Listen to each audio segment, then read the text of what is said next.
welcome to another episode of the Always Be Testing podcast. I'm your host, Tye DeGrange, and I'm thrilled to have Udi Ledergor today. Udi, how are you? I'm doing great today. Thanks for having me, Tye. Absolutely. Udi is a B2B SaaS marketing master. He's going to dive into his experience with Gong and all things marketing and all things B2B and growth. And I think it's going to be an awesome conversation. So should be a good one. Buckle up. Udi, maybe give us a little, for those that don't know Gong, I have a huge, respect for Gong and the growth that you guys have achieved. Can you give us a little bit of background on maybe your Gong journey and kind of what it is for those that are not familiar? Sure. So a little more than 8 years ago, a person called Amit Bendov, whom I worked with twice at previous companies, called me for a coffee meeting and wanted to show me his idea for a product that would capture all customer conversations and use them to show salespeople what they could be doing to close more deals and coach them on their selling skills. And I told him, this looks like a really cool idea, but is the technology even available to make this happen? And he said, well, we're going to try. And 6 months later, he called me and said, Udi, remember the crazy idea I told you about 6 months ago? Well, we built the product. We rolled it out to 12 beta customers, and 11 of them turned into paying customers within 3 months. So I think we have early product market fit, and I could use some help marketing this thing. Are you available to come help? I said, yes, I'm available to come help. And so I joined Gong as employee number 13 and marketer number 1. It was just a bunch of really nerdy engineers, very, very smart people, scary smart people. And there I was starting to do marketing. And fast forward, I had the pleasure and privilege of building a 60-person marketing team over the 6.5 years that I acted as Chief Marketing Officer and led Gong's category creation of revenue intelligence and a whole bunch of fun stuff that we did over the years. And from employee number 13, I think we recently crossed 1,300 employees. So that's a nice 100x growth in employees. And from those 11 customers, we're pretty close to 5,000 last time I checked. So things are going pretty well. And last year, I transitioned from my role as Chief Marketing Officer to my current role as Chief Evangelist of Gong, which we can talk about later as well. That's amazing. And I kind of have an idea, but excuse me. What does a Chief Evangelist do? So as Chief Evangelist, I kind of get to pick my own adventure, which is really awesome. I still report to Amit, whom I've worked with and for longer than anyone else in my career. So we kind of get each other and understand what his needs. Currently, my focus areas are I'm doing a lot of speaking opportunities, as you might have guessed from a Chief Evangelist. So I think today being the last day of the quarter that we're recording this is my 26th speaking opportunity this quarter. So that's a run rate of over 100 a year if you're doing the math. I also take a lot of executive meetings with our prospects and customers, usually the larger ones, to make sure that they're using the in-depth features that we want them to use to increase adoption of the product and, of course, help us with retention.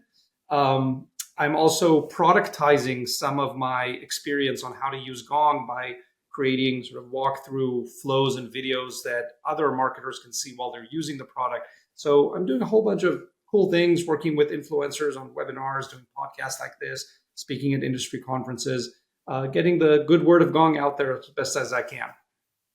Beautiful. You had me at using influencers. Obviously, for Round Barn Labs and our team, we're so heavily invested in that and love seeing the B2B SaaS growth, the technology growth through these third-party, authentic voices. And like, not only are you a critical, evangelist and trusted voice in a community of the B2B SaaS world, it sounds like you're tapping into that a little bit with the work that you're doing. Absolutely. You can never get too much love and advocacy for your brand and product. And we're fortunate to have so many great fans of Gong, whether they're practitioners leading sales and RevOps and SDR teams, or speakers, trainers, consultants that are all happy to be part of our ecosystem. So we're tapping into whoever we can, wherever we can. And we love seeing the love around what we've created and getting them involved. Amazing. Maybe let's step back and think about, so for me, Gong, in my perspective, has been kind of a poster child for, effective, successful B2B SaaS growth. Um, the category creation you talked about. What are some of those key steps that you took to build out this category from scratch? How did you kind of ensure that it really landed with your core audience? I could talk about a lot of different things. I think three highlights that I would mention is number one, you can't do this without a great product. Marketing and great go to market can push a mediocre product only so far, but without a truly strong backbone of an amazing product that creates raving fans that folks love talking about and love using every day, no amount of marketing is going to make it work in the long term. You can do one big splash, you can fool them once, but you can't fool all of them all the time. And so, 100. first, I have to give credit to our product team for building something truly amazing.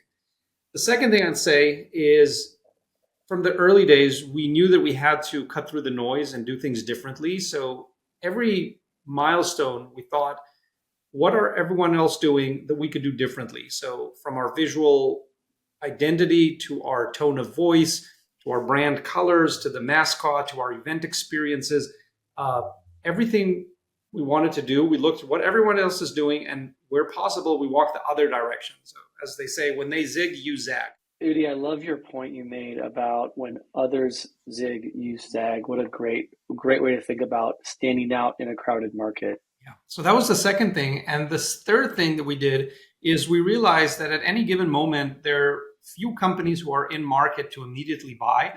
I think that's a very common marketing error where marketers focus too much on the 5% of their market that's currently in the zone for buying something. And instead, we created a content strategy that catered to the 95% who are not currently in market. And we did that with our Gong Lab series, which became very, very popular and still is with, I think, over 500,000 email subscribers, 250,000 LinkedIn followers. And they follow Gong and subscribe to Gong to read these data-backed sales tips that we send out very regularly. And that created this groundswell of sales professionals who wanted to know more about what's working and not working. And when they realized that we're using our technology to produce those insights, that got them interested in the product. And so sometimes folks were reading our content for 2 years before they were ready to buy a product, but by then they were already raving fans. I think that was the third differentiator that I would mention. Do you think, just to elaborate on that last point, because that's really fascinating, do you think that 95% just wasn't having good data-driven, knowledgeable resources kind of shared with them from other sources? Like, what was it that kind of unlocked that third piece for you? Yes. So if you kind of travel back in time to 2016, today it looks odd, but back then, sales team were operating in the dark ages. They were making gut-based decisions and hunches and learning secondhand from reps report on what happened on a customer conversation, whether or not they have happy ears telling them the deal is going to close or not. And that's all that sales managers had to rely on. And every layer added their biases and lost more information. Here's a quick example for you, Tye. If you and I are having a 1 hour sales conversation, we're going to exchange about 6,000 words, probably more because I speak faster than the average person. But let's say we exchange 6,000 words. A sales rep who goes and summarizes that call in their CRM are going to put in about 30 words. And so you've already lost 99% of the information before the sales manager even takes a look at what happened there. And the sales manager, the sales rep is probably going to write something like, they loved our product, they loved me, they said they're going to buy, we're going to talk, let's just close this quarter. But there's none of the nuance of what actually happened. I've yet to meet the rep who wrote, I was zoned out today. I failed to show value. The customer did not get it. Nobody's going to write that, and then it's all lost. And so sales professionals were craving more data-backed reasoning and insights on what's happening on their sales team, what's happening in their markets, so that they could reduce a lot of those errors, get more information, have it more accurate, and reduce all the labor that comes with putting that information into CRM and other systems. And that's what Gong Lab provided. And it's also what our product provides on steroids. So once people saw the type of insights that we were pulling for Gong Labs, we pulled things like, turns out that salespeople who occasionally drop an F-bomb or use other colorful vocabulary have 8% higher win rates. And we explain how to use this on sales calls as a mirroring technique. And you can't get that by listening to just a random sample of calls. You've got to scan thousands, if not millions of calls, see what kind of language they're using, what kind of outcomes they're getting, and then crunch the numbers to see what's working. And so that's the type of insights we could pull out of Gong Labs. And now you can let your imagination run wild on what every team can do to understand what their best reps are doing so that others can do that and increase the entire team's win rates. That's amazing. I love that. You know, you obviously built this out, CMO for so many years, so much success. Was there kind of a marketing mix on top of those big three levers, tried and true tested stuff that kind of worked to kind of get into the nerdy performance marketing mix question with what you're willing to share? Of course, no secrets here. I'm hoping everyone does better marketing. So I think the one channel that worked disproportionately well for us was organic social and organic email. And here's why: because we were educating buyers on something that you cannot squeeze into a 4x6 ad that's going to quickly scroll in your social feed. You can't educate someone on a problem that they don't fully understand that they have, on an entire category of solutions that they should be considering, and on differentiating your solution as the best one in the category. You can't do that in an ad that someone's going to scroll by. And so I found that longer form organic content, the type of which we could get across in emails and in our social media, that worked really, really, really well. And if you write content that truly adds value, people are going to spend time reading it. They're going to get excited about sharing it, not only internally with their teams, but also on their social channels, because it makes them look smarter and cooler and up to date. And that builds your audience, because every time they share it and tag people, they're going to follow you, they're going to subscribe to the emails. And that's how we grew our following.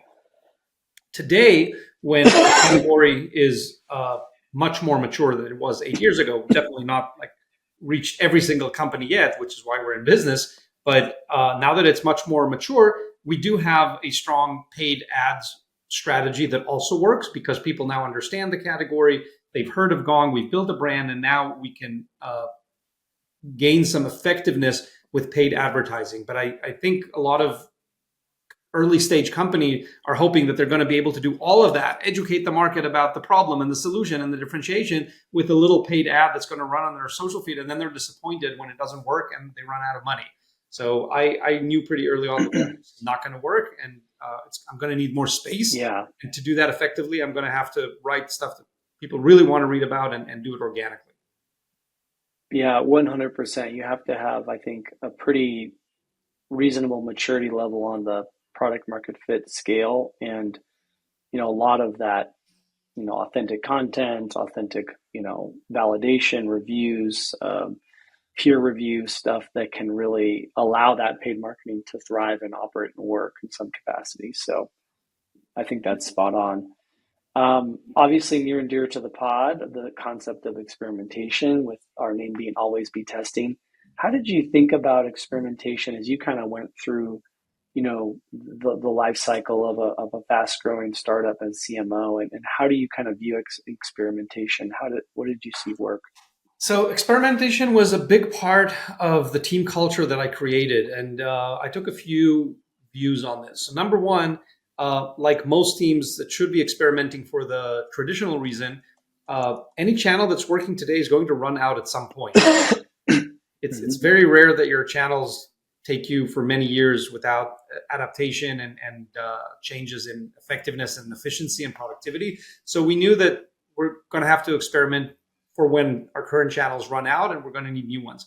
So that's one approach. The second thing is, based on what I told you earlier, we wanted to always stand out and do things differently. And to do that, you need to experiment. And as soon as our CFO and CRO and others saw that that approach is very effective and it's gaining us disproportional brand awareness for a company our size, people thought we were way bigger than we were in the early days.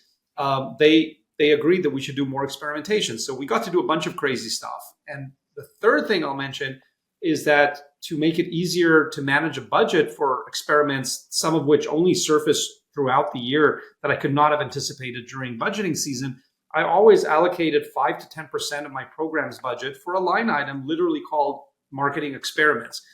Internally, my team knew it as Udi's crazy ideas, but the version we sent to the CFO said marketing experiments. And we made sure to allocate enough budget so that if come June, we could always find budget, even if we didn't know back in November what it's going to be going for. Maybe a media company called me and said, hey, we just had an advertiser back out. We've got this really good deal, but you've got to decide today. I don't have time to go through a whole budgeting cycle if I hadn't set aside some money for it. But because I had, it was a much faster approval process, and we could get a lot of really cool things done and respond in real time. I love that, Udi. And there's so many guests on this pod, and I think it's just become such a resonating, important call out to really have that, secured, set aside. There's so much value in that. I think a lot of brands can sometimes get stuck. They're not necessarily taking enough of those experimental moves. They're not taking as many of those bigger swings. It sounds really obvious, but it's amazing how often it's not getting done. Yeah. Well done. Well done. With B2B marketing, how do you balance kind of creative storytelling with the very DR nature of having to be quite efficient? I'm curious to learn about maybe that and how you maybe use data to kind of unlock that a bit. So I can share a couple of things. First, I like to think that marketing is creativity in service of capitalism. When you think about it, it's really what we're doing. We're hiring really creative, smart, hardworking people and asking them to solve really hard problems so that they can help us push more product, make everyone wealthier, from our shareholders to employees, and of course, make our customers successful. And there is a way to tie our creative efforts with the data-driven results. I'll give you one quick example. So when I advise other companies or mentor earlier stage marketers who come and say, hey, I love your content strategy, but I can't seem to get it to fly in my company because I tell them I want to invest in creating all this great content. It's going to take so much work and we're going to put it out there. And then nobody understands how we're going to see ROI on it. How are we going to know that it's working? How are we going to attribute this to opportunities? And I have a two-part answer to that. First part is, I did not obsess, and I still do not obsess about measuring every single thing we do. There are limitations to technology and mediums that if we let them get in the way of doing the right thing, that we have a very strong gut feeling based on previous experience and we can explain why something should work, we should go ahead and do it, even if measurement is going to be difficult or impossible. And we've had several successes with doing that, with ignoring. I'll give you a tiny example here, okay? Let's say you're sending out an event invite. What do most of them look like? They look like a obviously automated robotic event invite by email, and they've got a button where click here to RSVP, and then takes you to this long form. You've got to fill out the form, and then you're signed up. Now, why would we do that? When your mom invites you over for a Friday night dinner, does she send you a form to fill out to RSVP? No. She'll text you or WhatsApp you or maybe email you if that's your family culture and say, hey, are you coming over to dinner? And you'll respond, yes, right? So why have we made that so difficult and cumbersome for attending our events? So when we had that realization, we did an experiment. And we said, okay, what if we send out an email, not an automated email, not a designed email, a plain text email from Danny on my team. He was managing events at the time. It said something like this: hey, Tye, you attended our events last year and we wanted you to be the first to know about our upcoming event in November. Just reply yes to this email and I'll count you in. I'll do everything else for you. Are you in? And when we sent out that first batch, we had 700 people respond yes, because it was so easy. They didn't have to click a link. They didn't have to open a browser. They didn't have to read more content that they weren't interested in. They didn't have to fill out a long form. They just responded yes. And we got our first 700 RSVPs before we even set up the website for the event. There was no website at that point. We hadn't announced speakers. We hadn't announced anything. We literally said, this is the date. It's going to be another great event. Count you in, yes or no? They said yes. So that's where we chose something that we chose to circumvent how easy it is to measure clicks and opens on emails and forms and completes and all that stuff, because we become captive of that measurement technology instead of doing the right thing of communicating like human beings. So that's one thought. And I'll give you another one. to respond to how do I know my content is working? So yeah, if you're going to just create content and post it out there without any follow-up plan or without taking your buyers to the next step, you're probably never going to know the ROI. But what if you do something like we do? So every time we publish an article on LinkedIn, it's a open to all article. You can't gate articles on LinkedIn, and thank God for that. So we optimize for reach, and we put an article first on LinkedIn. Now, if you read through the article, at a couple of points, usually in the middle and again at the end, we will put a call to action with the link to a gated piece of premium content on our website that we know is going to interest you. If you got this far into this article, let's say you're reading an article about 12 tips for better sales calls over Zoom. So at the middle of the article, we know that you're really interested in sales tips for sales calls over Zoom. We're going to offer you, click here to download 35 tips for your next Zoom call. And of course, you're going to click on that. And then we take you to a landing page that literally has 2 lines of text because we know how you got there. We know the context. You didn't just randomly land there. So I'm not selling anything. And I just said, put your email here and get instant access to the PDF. And then we see 80% conversion rates on those landing pages because people came in the zone with full context after reading and getting value from our public domain article. Now they want to download this PDF.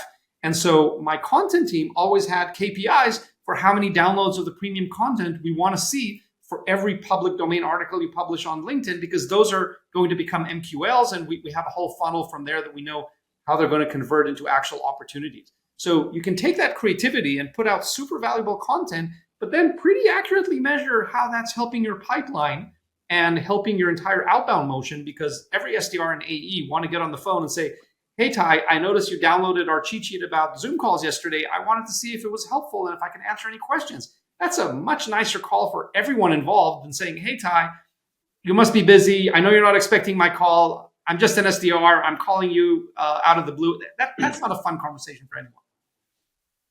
Nailed it. I love that. And I think you kind of answered the human-centric nature. There's something you've brought about with Gong's entire content strategy and ethos where it was very human. You've just talked about 2 great examples of that. So I don't think you necessarily need to provide more, but I just want to call it, if you want to share more thoughts on how you created that culture, I think it's really, again, easier said than done, really resonated for a community of people, really worked amazingly well. Yeah, I'll just say one quick thing, which I know some marketers struggle with because either their CEO isn't playing along or they don't have much of an extroverted personality. But we were very intentional from day one of making sure that our audience is not listening to and speaking with a corporate logo or a box, but they were speaking with human beings. And so we always made sure that our articles and content were put out by human beings, whether it's written content or video or podcast. So we created mini celebrities within the industry, from Chris Orlov, who was my first hire, created content for the first 3 years and worked to create the Gong Labs articles. And then Devin Reed, who replaced him for the next 3 years, rose to stardom, continuing Chris's work and getting us a lot more into video. So he became an absolute celebrity in the industry. Yesterday, I was walking to a business dinner and someone stopped me on the street and said, hey, you're Udi Ledergor. I know you're from LinkedIn. We create human faces that people recognize, and they want to be in touch with these human beings. So if you hire a generic content marketer who is a good writer, but does not have deep domain knowledge, has never walked in the shoes of your audience, they're never going to be able to create something that's deeply relatable to your audience. But when Chris and Devin, who were both salespeople before I gave them their first marketing job, when they write a blog post that says something like this, it was the last day of the quarter. I was 150K short on quota. I had no idea what I'm going to do. Then I had a crazy idea, last Hail Mary, and here's what I did, and here's what happened. People are glued to their screen to find out what they did because that's very relatable, and they've walked in their shoes, and you can't make that shit up. You can't get a writer who in the morning is writing about cybersecurity and later about healthcare to now write about sales in a convincing way. It just never works. So hiring a real human being who's not afraid to put themselves out there and has walked in the shoes of your target audience, that's kind of the recipe for success with very personable, approachable human content. That's amazing. That's just such, there's been so many awesome insights on this conversation already. I have to go back to the phone call you got from the CEO and founder that originated this all. may I be so bold as to ask, like, what do you think prompted that? And obviously you had a relationship, but I'd love to know more about what kind of made that click for you both. Why do you think he called me? Is that the question? Yeah, yeah. So Amit and I had worked together twice before. The last time we worked closely for 4 years at a company called Panaya, which ended up getting sold for a few hundreds of millions to Infosys, an Indian IT giant. And Amit and I worked really, really well there because we kind of complete each other in several ways. I think the biggest one is that he would come in every morning about after his long commute with his big cup of coffee and said, "Udi, I had an idea." Like he didn't even put his bag down. He walks into my office, cup of coffee and backpack. "Udi, I had a crazy idea." At this point, I'm rolling my eyes up. "Yes, Amit, tell me about your crazy idea." And then he'll shoot a couple of ideas, and some of them are completely crazy, and I'll like nod. "That's very interesting. Let me see what we can do." That, and sometimes, very often, he came with one that was actually really good, and I could see how it's both helpful and with effort doable. And I said, "Okay, I'm going to do that, and maybe I'll offer some amendments." But then he knew that I would take that and execute it and create the spreadsheet and create the project and get the people on it and coordinate everyone internally and externally to make it happen. So he's the dreamer with his head up in the clouds half the day. And I'm the executioner here on the ground, just taking those ideas, plucking them out of the clouds and making them an operational reality. And we loved working that way because early in my career, I needed his inspiration for many of those ideas. Later on, I learned to generate them myself. And he loved knowing that I was there to take a crazy idea, and a week later it was reality because I made it happen.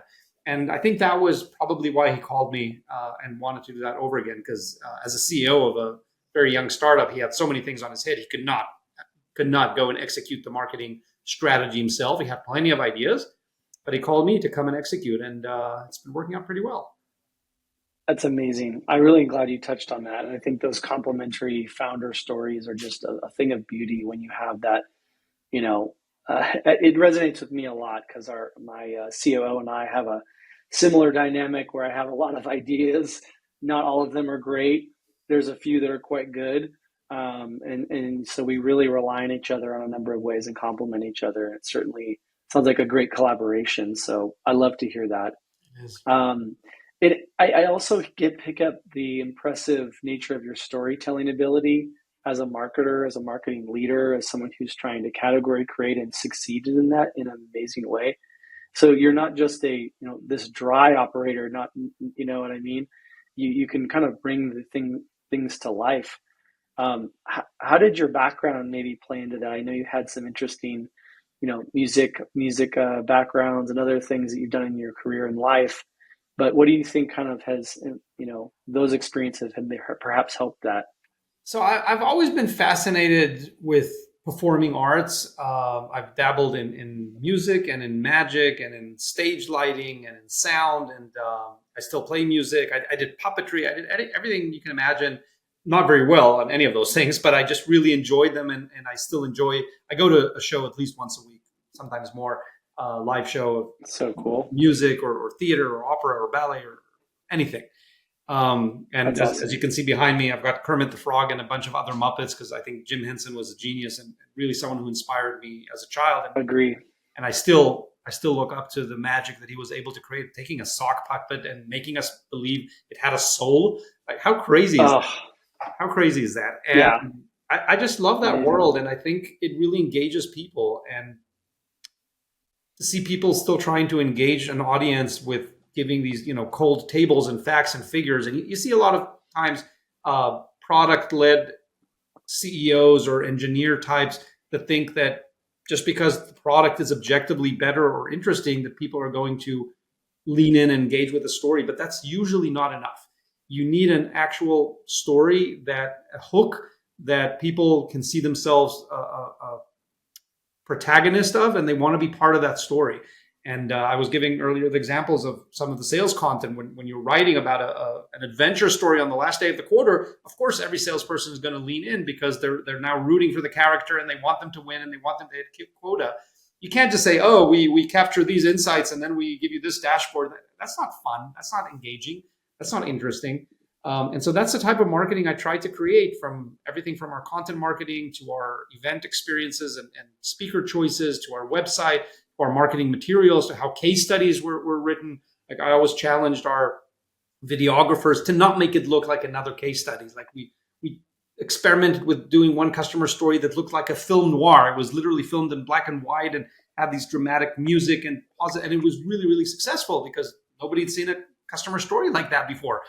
Anyone can pull up 3 bullet points with ROI numbers, but that's just boring. We've all seen it. It's so funny because years and years ago, I think Andrew Chen's talked about this a little bit through his thought leadership and through Reforge, and how video games are kind of on the cutting edge of messaging, marketing, user experience, certain other categories, and consumer kind of picks it up, and then it eventually gets into B2B. I feel like those cycles are kind of faster now, and I think B2B is kind of caught up in so many ways, and you're an example of leading that kind of revolution, for lack of a better term, where you're kind of testing those boundaries more, and I'm seeing examples now where people are doing some really like branded, consumery, human, fun, story-led things in B2B, and I think it's really fascinating. I think it's not something I hear tons of people talk about, but I think Gong did it, you did it, and I think others are popping up now to do it. Like for Matt, Perplexity, it's really popping up more so now when I observe that the B2B landscape. For sure. It's just the growing understanding that we're all human beings, even if we wear a badge and have a B2B title. It's still Udi buying from Tye. It's not Gong buying from IBM. It's a person buying from a person, and the more you speak to that person in a very human, eye level way, the more likely they are to engage and eventually do business with you. Yeah, and I love that cutting through the noise, that simplicity that you referenced. It's great. Maybe as we kind of come down the home stretch here, I've got a couple more professional, topics, and then some finish up with some personal, so folks can get to know you. Sure. With a fast growing company like Gong, feedback is crucial. It's widely documented. How do you foster that environment of candid conversation and feedback without kind of stifling folks, and how did you kind of, capture that? So I think I've got a bit of a cheat code. By being originally from Israel, we're known as being very direct to the point of being blunt. And that's the personality that I brought with me. And I was known for that. I am known for that on my team. But I always made sure that people felt that they could speak to me very directly and bluntly. I think for some it was harder than others, but I definitely remember cases where Russell, who was on my team, as soon as we got off some group Zoom call, he picked up the phone, called me and said, Udi, can I give you some feedback? And he called me out on things that I said or did that he didn't think landed well. And I love that he felt comfortable doing that, because I know it's not as popular as it should be. And anyone who's read Kim Scott's Radical Candor, there's a lot of great ideas for operationalizing this type of culture where you give immediate feedback. You don't wait for that quarterly or annual review, which I think is nonsense. Like, who remembers by then what happens? And the facts are murky, and you can't really address the issue unless you deal with it when it happens. And why wouldn't you? Why wouldn't you? Like, if someone's doing something, either it's a one-time thing, but even more importantly, if it's continuously doing something that you think should be changed, why would you wait 9 months for their annual review to talk about it? Just give them feedback right now, solve it. So that's very much my approach and our approach at Gong. Again, with qualifications like praise someone in public. If you have to shame them, do it in private, and just be respectful of everyone at all times. There's always a way of doing it in a respectful way. But that's the type of culture that I did my best to create on the team. I think for some people it worked really well. For others, it's probably not the best place, which is also okay. 100%. Love that. Looking to the future, we talked about this a little bit in some of the examples we touched on, but what trends or technologies do you think are kind of like shaping B2B marketing and growth over the next few years? How do you want to position that for Gong as the evangelist, and how do you think your team in Gong is preparing for that? So there are a few things that are happening right now in marketing. One, everyone's sick and tired of the spray and pray approach of sending too many emails. too many phone calls, untargeted, unresearched. And there's a host of new technologies in both sales and marketing. Gong is also a prime player in that space of using AI to do research and generate really pinpointed, personalized emails and call scripts, which can reduce the number of calls and emails that we make, and therefore reduce the number of calls and emails that our buyers receive. And all that leads to a better customer experience. So I think that's one trend that's definitely happening. And if you're still spamming 5,000 of the same email, trying to see if someone bites, that you're going to be out of business pretty soon because people are not responding and just getting annoyed. Yeah. That's number one. Number two, I think just the broader uses of AI for every professional are being explored right now. Some of them are already being abused. I think the pendulum is going to shift back a little bit. What's happening right now with marketers using AI to generate too much bad content reminds me of what happened 15 years ago when marketers discovered they could offshore their content writing, and someone on the other side of the world for $50 would write a blog post, and then they thought they were really smart for doing so. Nobody ever wanted to read your content, and nobody wants to read your AI generated content as well. So if you don't have a strong point of view and you don't know how to write something engaging, ChatGPT is not going to solve it for you. It will help you avoid grammar and spelling mistakes for sure, but that does not create engaging content. So that's something that, as I said, I think now is being abused as part of the experimentation, which is a natural process. But I think we're going to go back to good companies are going to continue writing human-led great content and use AI as a co-pilot, as it's currently being known, or in another way, to get through a lot of the grunt work, like checking for spelling and grammar, and maybe doing localization, and maybe repurposing for different lengths and formats. So that's another trend that I think we're going to see. Yeah. And the third one, I think, goes to marketing measurement. So in the last 18 months or so, there's been a lot of pressure on marketers, as well as most other functions, to become more productive and efficient, and infamous do more with less. And I think that's creating a renaissance of new marketing measurement approaches and tools that some of them are going to actually stick and make it easier for us to understand ROI on what we're doing, not just the performance stuff, which we already have a decent grip on, but all the brand awareness stuff that we talked about, that a lot of it goes unmeasured today. And as soon as we can measure it, we'll be able to make much better use of our resources. I love that. Yeah, that's AI is a augmenter, not a replacement, right? And I couldn't have said it better. Let's kind of wrap it up here, wrap it down to the final wire of personal software you love that's not Gong. Give us an example of something you use and love that you want to share to the audience. Oh gosh, software that I love that is not Gong. I use Duolingo every day on my 1,066-day streak of Spanish, which I've got little to show for, but I enjoy keeping it up. Good job on the streak. That's amazing. Yeah, that's a fun one. And I think they did a really good job. They've done a great job with that. Creating an experience that reminds you without being too intrusive and annoying, because I've turned off pretty much every notification on my phone except that one, and it's helpful. They do it in a fun way that makes you want to come back for more. I love that. And then on the personal front, anything you've purchased maybe under 200 that's just you rave about, you want to share with the audience? Well, probably my Hercules costume for today, since it's Halloween. So stay tuned for that. But what else? Can't wait to see it. What else have I recently bought for less than 200? Oh gosh, I'm drawing a blank now. Maybe anything in the home, any amazing, cool stuff behind you in your suite. Maybe a book. Books. A trophy. I've read a bunch of great books recently. I just finished one that music lovers will enjoy, called Symphony of Secrets.